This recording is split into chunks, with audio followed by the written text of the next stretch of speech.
Sa nga lang po pala ako na-assign dito sa trabaho ngayon. Araw po pala ay Sabado. Bali yung dalawa po ay magkasama tapos ako naman ay solo lang dito sa isang Airbnb. Sa Pilipina, Airbnb cleaner dito sa Romania. Ito yung medyo nahihirapan po ako.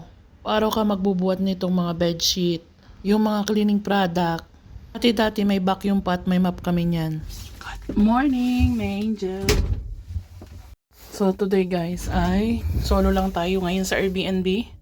Ilang ano na kami na hindi kami pumupunta ng Airbnb ngayon dahil lagi kaming pumupunta sa mga client na mga apartment, mga deep cleaning. Doon kami naka-assign.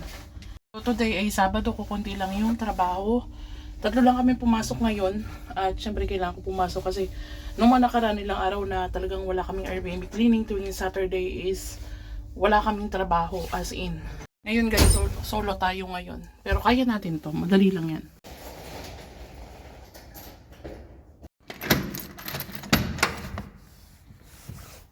Ngayon nga po, nakarating na po tayo dito sa 8th floor at ito po yung Airbnb na akin lilinisan. Buti na lang talaga may angel, yung company ko ay nakaisip na hindi na namin kailangan magbitbit araw-araw ng vacuum mat map. Bali, ang ginawa po namin, kada Airbnb ay nag-iiwan na po kami doon ng vacuum mat map. Kasi may angel, napakahirap pong sumakay sa mga taxi or Bolt na binubuk ng company namin. Ayaw talaga nila magsakay. So ngayon naman may angel, ako ay mag-aalis na ng jacket ko. At dahil mag-isa lang naman ako dito, ay gusto ko mag-t-shirt lang. Bali, itong apartment to may angel ay 2 room, isang salas, maliit na kitchen, may terrace. Bali, nalinis ko na rin to dati. May angel, kamusta po pala kayong lahat dyan? At sa ating mga bagong follower, welcome po sa aking Facebook page. Sa mga matatagal ko ng follower, maraming salamat po sa inyo, sa inyong suporta until now, 2026 na. At po na aking ginagawa lagi, nagpiprepare po muna ako ng black bag at nag-take muna ako ng video or picture kung kailangan kong picture, kung may mga damage po yung Airbnb. So, kailangan ko talagang videoan siya, may angel, kasi isisend ko yan doon sa group chat namin para mapakita ko kung gaano ba kaayos na iniwan ng client or may mga damage or mga dumi-dumi ba. Dali lang naman may angel yung paglilinis. Yung kung yung ko ay sanay talaga sa paglilinis. Hindi naman po siya madumi may angel. Okay naman siya. Compare mo dun sa dating mga nalinisan kong Airbnb na napakadumi talaga nung iniwan ng client. At isipin mo may angel, hindi nila nabawasan yung kape. Tapa pala may angel dito, lagi kong chinecheck din yung mga fridge kasi minsan may mga naiiwan sila mga pagkain. Nakakatuwa lang may angel kasi wala siya mga bote ng alak, wala siyang mga sigarilyo, mga upos. In fairness, hindi po makalat ang toilet natin. Hindi katulad nung dati ko nalinisan. At hindi rin po makalat ang mga towel, unlike nung dati na nandyan sa sahig po talaga. Po pala sa mga nagtatanong sa akin at hindi ko alam kung napanood nyo ba yung ginawa kong video. Sabi ko nga po may angel, doon sa video ko na ginawa po ay hindi po hiring yung company namin dahil medyo mahina po talaga ang Airbnb ngayon. Alam nyo naman po may angel, ang season ngayon ay winter kaya wala masyadong turista. Walang pala sa inyo may angel, this week kaya wala akong masyadong upload ng maraming mga Airbnb cleaning. Dahil hindi po ako naka-assign ng ilang beses dito sa Airbnb dahil ako po ay nilagay sa deep cleaning sa mga apartment na